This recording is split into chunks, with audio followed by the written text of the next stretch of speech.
Hey, what's up, everybody? True Boxing here. Thank you for coming back to get hit with the truth. So today we are continuing my 2022 boxing awards as we are going to look at the win of the year, the biggest wins of the year overall. Doesn't matter if it's a contender's win, a title defense, a title win. This is the biggest wins of the year overall. We're going to do from actually 115 all the way to heavyweight. We're going to do the top 2 wins in each division. A couple divisions might get a couple more love, a little bit more love, and get an extra one in there. But we're going to do those top wins, and then we're going to give the top 10 overall.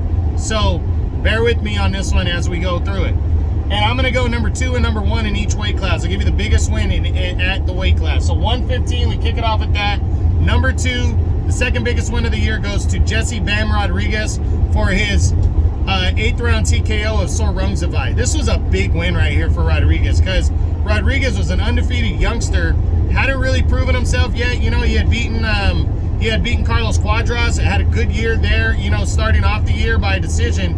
But he's coming in against Rungvisai, who had knocked out Chocolatito, beat him in the first fight, and then knocked him out in a rematch. And then he's fighting, you know, he also fought his ass off against Juan Francisco Estrada. They had 2 fights, I believe. So Rungvisai, just a very good seasoned fighter, been there, done that.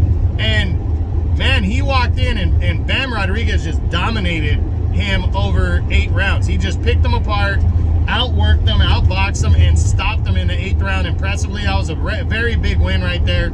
That's number 2. Number 1 at 115 goes to Juan Francisco Estrada's 12-round majority decision over Roman Chocolatito Gonzalez in their 3rd fight as Estrada state champion.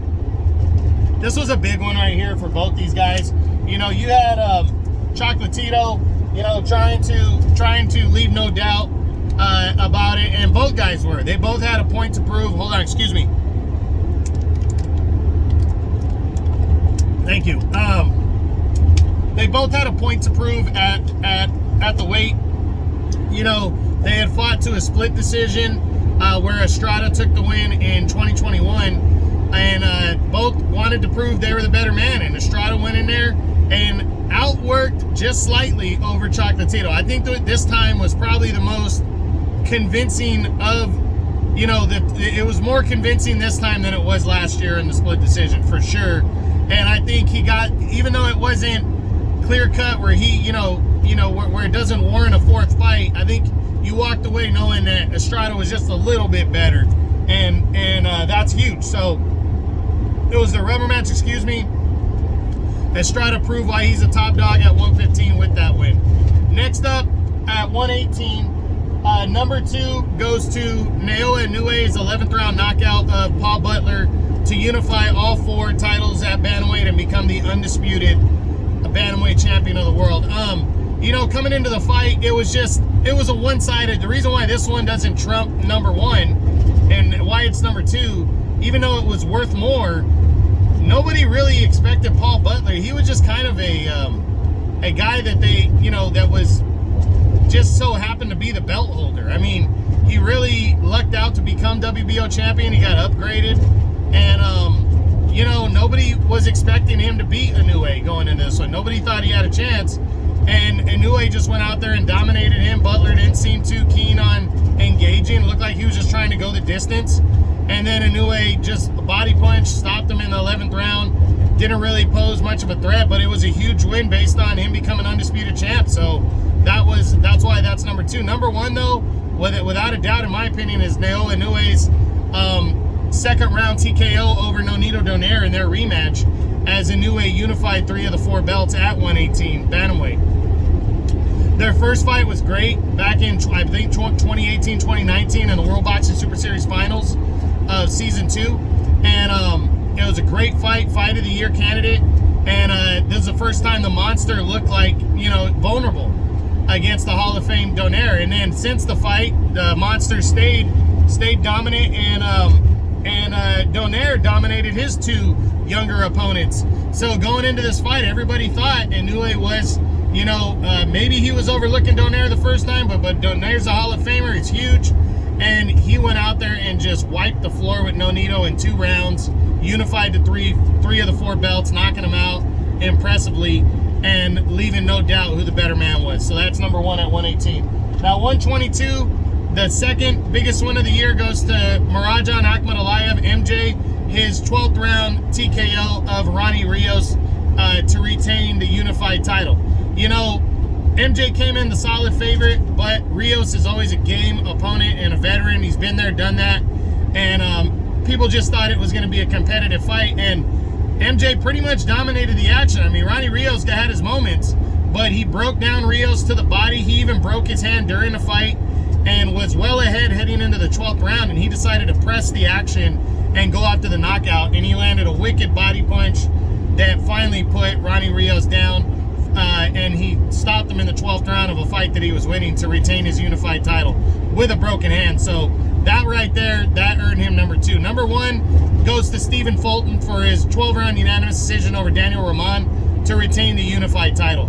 Stephen Fulton was number 1 coming into this fight at 122, and Daniel Roman was number 3. And a former unified champion, a former number 1 guy at the weight class just a couple years prior.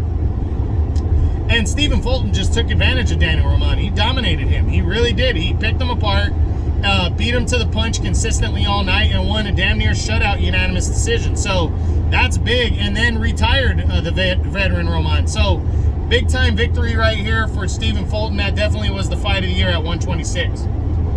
Win of the year at 126, I'm sorry. 130, super featherweight. Number 2 goes to Shavkat Rakhimov's 9th round TKO of Zelfa Barrett to win the vacant IBF title. That took place in November on DAZN. It was tough to choose. Joe Cordina's win over Kenichi Ogawa was big, but Cordina had to give up the belt because of injury. Rakhimov versus Barrett was big because they were 2 mandatory challengers, and they were given a shot about 6 weeks notice and said, hey, you guys go do this fight for the vacant belt. Neither guy had been a champ before. Both had a lot to prove, and it was a great fight. I mean, Barrett put Rakhimov down. He was winning the fight heading into the 7th and 8th, but around the 5th round, Rakhimov started coming back in, and heading into the 9th, he was still down, but it looked like Zelfa Barrett had potentially suffered a leg injury, but he was wearing down, and Rakhimov just spilled blood in the water, went after him, stopped him, and became champion. So that's number 2. But by far the number 1 fight the number 1 win of the year at 130 pounds easily was Shakur Stevenson's 12-round unanimous decision over Oscar Valdez to unify the WBC and WBO super featherweight titles at 130 pounds. Stevenson came into this fight just really, both guys came into the fight number 1 and number 2 in the division, and both were undefeated, and they were going to unify belts. So it's just, you couldn't get bigger in this weight class, and they both had a lot to prove. And Stevenson just went out there and pretty much dominated Oscar Valdez for 12 rounds. I mean, it wasn't close. Valdez did the best he could. He had his moments, but Stevenson just took advantage of this, of the fact that he's just a better fighter, and he dominated the action and scored a convincing decision. 135 lightweight. The second biggest win of the year goes to Devin Haney's unanimous decision over George Kambosos Jr. to retain the undisputed lightweight title in October. Coming in, he had already won the first fight, and Haney just wanted to leave no doubt in the mandatory rematch. And Kambosos wanted to prove that he could do better, and Haney went out there and dominated Kambosos. He did. Again, and almost stopped him this time, and really left no doubt that he was a better man. That's number 2. But number 1 goes to Devin Haney for his 12-round unanimous decision over George Kambosos to unify all 4 belts and become the undisputed lightweight champion of the world. I mean, this fight was big. Haney was coming in, had to prove himself, and was going into enemy territory against an undefeated unified champion in Kambosos, who had just upset Teofimo Lopez. So a lot riding on the fight. A lot of people thought it could go either way, and Haney just clinically outboxed George Kambosos and became the undisputed champion. It was a big win for Haney, and a big win for boxing, as we declared another undisputed world champion of the 4-belt era. 140. Number 2 goes to Josh Taylor's 12-round split decision over Jack Catterall. to retain the undisputed title. A lot of people are going to say, why does this fight deserve to be one of the biggest wins of the year? Even though it was controversial, even though a lot of people thought Catterall should have won, it was for the undisputed title. So Taylor got the win. It was a big deal, even though it wasn't, like a lot of people didn't think he won the fight, but it was a big win, even albeit controversial, because it was for the undisputed title. But trumping that for number one goes to Regis Prograis for his 11th round knockout of Jose Zepeda to win the vacant WBC junior welterweight title.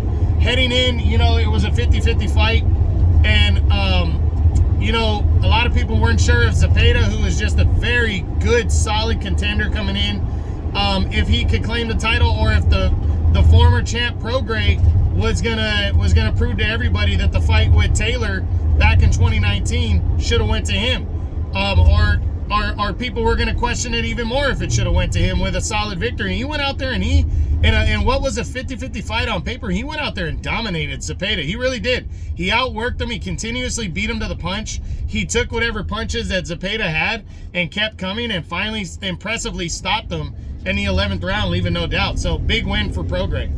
147 welterweight. The second biggest win of the year goes to Terence Crawford for his 6th round knockout of David Avanesian. Another one where people are going to go, why did you choose this one? To be honest, because it was Bud Crawford fighting, and it was an impressive knockout win. Go look at the welterweight division and look at if there was any really solid welterweight wins outside of the top two. There really wasn't. There wasn't any that you could go, oh, that one should be higher than that one. It was for the welterweight title. It ended with a very good knockout, even though, it was, nobody expected Avanesian to win. Crawford went out there and handled his business no matter what. So that's number two. But by far, number one, and the win of the year at welterweight goes to Errol Spence Jr. for his 10th round TKO over Yordenis Ugas to unify 3 of the 4 belts at welterweight. I mean, this one, no doubter. Spence went out there with Ugas coming off of the win over Pacquiao. It was a battle of the number 2 and 3 fighter in the weight class. And Spence went out there and absolutely dominated Ugas. I mean, he beat him to shit, beat him up. And Ugas is a very good, solid fighter. And Spence made him look like he was just in another class beneath. And he dominated him, beat him up. If you go back and look at Ugas's face, it's beat to shit. Errol Spence Jr. unified 3 of the 4 belts and claimed the top spot back from Terence Crawford with this win in my book. 154. Number 2, Sebastian Fundora's 9th round TKO of Erickson Lubin. This was a fucking great win. I don't care what anybody says. This was great. It was for the interim belt. These two guys had something to prove. It was back and forth. Lubin fought his ass off in this fight. He was winning the fight. He put, after going down earlier in the fight, he came back to outwork Fundora to be leading on the scorecards, and then put Fundora down in the 7th. It looked like he was going to win it, and then Fundora turned it, found his legs, and stopped, beat up Lubin in the 9th round to to be the interim champion, and just a fantastic fight and victory for this weight class. 2 top 5 guys going at it. I think Fundora, for me, locked up the 2 spot with that victory. But number 1 goes, without a doubt, goes to Jermell Charlo for his 10th round knockout of Brian Castano to claim to unify all 4 belts and become the undisputed super welterweight champ at 154. I mean, I don't see how anybody could really argue this one. This is one of the biggest wins of the year in all of boxing. It was a rematch from a fight that ended controversially in 2021, and everybody wanted to see what was going to happen in this fight. And Charlo just went out there and left no doubt. He absolutely, it was a good fight. It was a good action-packed fight, back and forth. But Charlo decided to sit down more on his punches, and that swung the judges even this time. He was winning the fight heading into the 10th round also, and not to mention that he was landing the better shots, and the judges were going with it, that the harder shots were beating out the more shots that Castano was landing. And finally, 10th round, he would knock out Castano without a question and become the undisputed champ at 154. Huge win. 160 middleweight. There's a couple that can be argued. I put Chris Eubank Jr. over Liam Williams as one of them. Just a solid fight between a guy who was in the top, 2 guys that were in the top 10 at the time, and Eubank dominated the action, 4 knockdowns. Williams closed the fight strong, but solid win for Eubank. Number 2 goes to Carlos Adames for his 3rd round knockout of Juan Montiel to claim the WBC interim belt. This was big because Adames was trying to prove himself at middleweight still, and he went in against a guy that really gave Charlo some problems the year before, Jamal Charlo, for the title, and he absolutely destroyed Montiel. He stopped him in only 3 rounds to claim the interim belt and put himself right in line for a world title shot, and I think that earned Adames a top 5 spot on my list because of that victory. But the number 1 by far goes to Triple G for his 9th round TKO over Ryota Murata as they unified titles at middleweight. Coming in, they were just both champions, and Triple G was number 1 in the division, but he could solidify that over Charlo and Andrade without a question by unifying belts against Murata. He faced a little adversity through 5 rounds, but he weathered that and kept pressing and kept landing big shots, and finally he stopped Ryota Murata, very game Ryota Murata, in the 9th round and retained and unified belts, and that led him to the Canelo fight. He also had that on the line. Speaking of 168, the top 2, I put down 3 wins there as well. Number 3, but it was close, was John Ryder's 12-round split decision over Danny Jacobs. Ryder was trying to become a top 5 guy, and Jacobs was on the verge of the top 5 still. He was still teetering there. Jacobs came in the favorite, and he was boxing well through the first 7-8 rounds, but John Ryder turned it on and, closed the fight strong and walked away with a very close but deserving, in my book, 12-round split decision. I thought the fight was deserving for either fighter. It was that close, but Ryder got a clean win and became and put himself in line for what has led to a potential title shot with Canelo now, as he's now the interim champion, is Ryder. Number 2, though, goes to Caleb Plant for his 9th round knockout of Anthony Durrell. I mean, this was a fucking great knockout victory.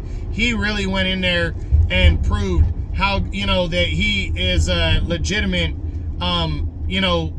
super middleweight, on the rise, not on the rise, but trying to get back in the mix. He was coming back off the loss to Canelo, the knockout loss, the only loss of his career, and he was taking on a veteran, former 2-time champ, and I don't think anybody was surprised that he beat Durrell, but to lay Durrell out the way he did was just so fucking impressive, and that's why that's number 2. But number 1, I mean, people aren't going to like this, but I'm going Canelo over Triple G in their rubber match. I mean, I just thought, it was a good win. It was a solid win. It wasn't, overly impressive, but he got the win in a rubber match in a big fight for the undisputed title. So, and Triple G, whatever you want to call him, say he's old all he wants. He's a future Hall of Famer, and even at almost 40, he's the number 1 guy at 160 still at middleweight. He holds 2 belts there.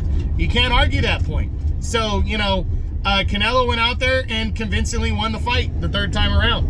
Kept the undisputed title. That's number 1. 175. I got 3 wins there. 3rd is Bivol over Gilberto Ramirez. A lot of people thought after Bivol had defeated a smaller Canelo that a bigger Ramirez was going to give him problems. He went out there and dominated Ramirez, a bigger man, more convincingly than Canelo, and Ramirez was an undefeated former champ. So, impressive performance, absolutely outboxed, outclassed him, and retained his belt. Number 2, Arthur Beterbiev, 2nd round TKO of Joe Smith Jr. to unify 3 of the 4 belts at 175. I mean, this was a great win right here. Beterbiev was the top dog, or arguably the top dog, heading in against Joe Smith, who is a hard-hitting, hard-punching fighter. And a lot of people thought that Joe Smith, even though he was the underdog, he could pull the upset, and Beterbiev never even let him get started. He destroyed Joe Smith, stopped him in just 2 rounds, and unified 3 of the 4 belts at 175 impressively. And the number 1 absolutely goes to Dimitri Bivol for his 12-round unanimous decision over Canelo Alvarez. You can't argue this one. This was an impressive-ass win. He came in as the underdog. First half of the fight was somewhat close. You could argue that it was a draw. It was dead even. Second half of the fight, he took over. He consistently beat Canelo to the punch, wore him down, and scored a convincing 12-round unanimous decision to retain the WBA light heavyweight title. Canelo was a pound-for-pound king. This was a huge win. Cruiserweight. I mean, you know, just throwing it out there. Goulamirian's 12-round decision over Igor Gov. I have that one up there right now. That was a solid win to retain the WBA title, but nothing to go running home to mom about. Number 2 is Lawrence Okolie's 12-round decision over Mikhail Cieslak. Wasn't his finest performance. Cieslak, very solid contender, and Okolie left no doubt that he was a better man. But number 1 by far, Jaio Opetaia, his 12-round unanimous decision over Maris Briedis to capture the IBF title. This was big. This is a big upset. Briedis had totally, in the World Boxing Super Series in 2020, had left no doubt that he's the number 1 guy at cruiserweight and really had been a force for the last 4 or 5 years at cruiserweight. And he was coming in against a guy who wasn't even in the top 10 in Opetaia, and Opetaia absolutely outworked him to a convincing 12-round unanimous decision, leaving no doubt. So absolutely, Jaio Opetaia, he gets the award for the biggest win of the year at cruiserweight. And now at heavyweight, I'm going with my top 3. Number 3 goes to Joe Joyce for his 11th round knockout of Joseph Parker to capture the WBO interim heavyweight belt. This is a big win. You know, Parker was a solid former champion, still a veteran, in his prime years, in my opinion, at 29, taking on, you know, the old but young Joe Joyce, who's 36 years old but undefeated and really hasn't been around very long. And Joe Joyce went out there and just broke down Joseph Parker and stopped him impressively. Joseph Parker's a guy that's not built to make you look good, and he went out there and he didn't care, and he dominated and captured you know, the interim belt and set himself up for a title shot. Number 2 goes to Tyson Fury for his 6th round TKO of Dillian Whyte to retain the WBC heavyweight title. 2 top 5 guys going at it. Fury was sitting at the top of the division taking on the interim champ, Dillian Whyte. And, you know, a guy, even though Fury was the big-time favorite, a lot of people thought, you know, hey, Dillian Whyte's got that kind of power and heart to catch him. And Fury just dominated Dillian Whyte. Picked him apart, 6th round knockout to retain his belt. But the number 1 win in the heavyweight division for his 2nd straight year goes to Alexander Usyk for his 12-round split decision. Actually, not for his 2nd straight year. But it's a huge win. You know, and he got a win for a 2nd straight year. Usyk over Joshua in their rematch to retain the unified title. You know, Joshua came in, he pushed the action more. He did better than he did the first time around. But Usyk just so elusive, such a good boxer, and he left no doubt, in my opinion, he was a better man, even though they scored it a split decision. So now, the top 10 wins of the year. Actually, I'm going with the top 12 wins of the year. Number 12 goes to Naoya Inoue,'s 11th round knockout of Paul Butler to become undisputed champ, unify all 4 belts and become undisputed champ at 118. I mean, this one, that's just a big win, you know. I mean, he came in, he was poised, he was ready, and he was trying to become the undisputed champ, and he went out there and he dominated Paul Butler with ease and became undisputed champ. So that's a big win. Number 11 goes to Juan Francisco Estrada's 12-round unanimous decision over Chocolatito in their 3rd fight, as he retained his title at 115. You know, Estrada, just a good, solid-ass fighter. You know, at 115, trying to prove he was the best against Chocolatito in a rubber match. They had fought a great fight in their 2nd fight in 2021 that ended in a split decision, and this time Estrada was just a little bit better than that time, but Chocolatito was still game. Just two great fighters going at it, and you know, Estrada left no doubt as he retained the WBC title at 115 and state champ. Number 10 on the year, Tyson Fury, 6th round TKO of Dillian Whyte in the heavyweight division. You know, as I just said, it was a big fight because it was 2 top 5 guys. It was a domestic fight. Fury is a huge name. And you know, this was just, it was a big win for Fury to just continue to prove his dominance in the heavyweight division. Let me see here, number 9, I gave it to Canelo's 12-round unanimous decision over Triple G in their 3rd fight. Good action-packed fight right here. Canelo dominated pretty much the first 8 rounds, and then Triple G closed it strong. It was a big rivalry, a highly anticipated fight. Triple G was a number 1 guy at middleweight and unified champ, moving up to fight Canelo a 3rd time, and Canelo got a solid victory. So that's the number 9-win. Number 8, I gave that to Shakur Stevenson's 12-round unanimous decision over Oscar Valdez. Stevenson unified titles with this win. It was a battle for the top spot. It was the top 2 guys going at it, and Stevenson dominated the action and unified belts and left no doubt he was the number 1 guy at 130. Number 7 goes to Arthur Beterbiev, 2nd round TKO over Joe Smith Jr. In the light heavyweight division to unify 3 of the 4 belts. This was a battle at the time of number 1, 2 of the top 3 guys. It was a battle of that, and 3 of the 4 titles were on the line.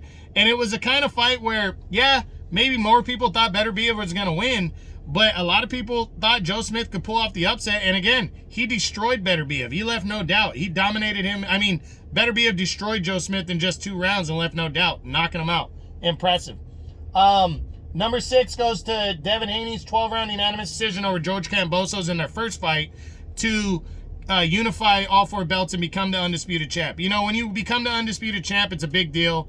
Kambosos, even if it was through an upset, was the number 1 guy at lightweight, respectively, because he beat the previous number 1 in Lopez. And Devin Haney went in there on enemy territory without his dad training him, in the country to, be there. I think his dad showed up last minute, and I might be wrong about that, but he went in there at his age and dominated George Kambosos, outboxed him to unify all 4 belts and become the undisputed champ at 135. Number 5, I gave it to Naoya Inoue, 2nd round TKO over Nonito Donaire to unify 3 of the 4 belts at 118 pounds. This was a rematch.